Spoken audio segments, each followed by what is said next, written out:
These fantasy horse riding videos are going absolutely viral on TikTok right now. And the best part? At first glance, nobody can tell they're AI generated. In this video, I'm going to show you exactly how to make them yourself without spending a single dollar. Let's get into it. First, head over to ChatGPT and click on Explore GPTs in the left sidebar. Search for Fantasy Horse Generator and select it. Once you're in, click Start the Generator. It's going to give you 10 different scenes to choose from. You can pick a number, type your own idea, or type more to get fresh new concepts.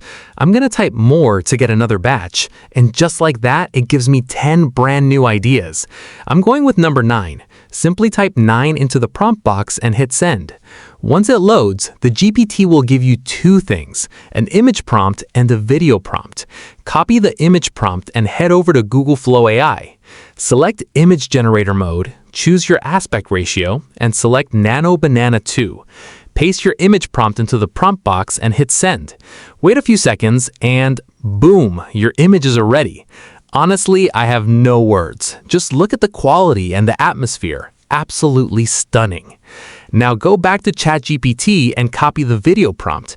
Head back to Google Flow, choose the image you want to animate, paste your prompt, select the Omni Flash video model, set the duration to 10 seconds, and hit send. It takes less than a minute. And just like that, your video is generated. Take a look at this. Dramatic, next level, jaw-dropping. Download it at the highest resolution available, and that's it. That's the entire workflow. If you don't want to miss the next viral niche, make sure you subscribe to the channel, AI X Centra. I'll see you in the next one.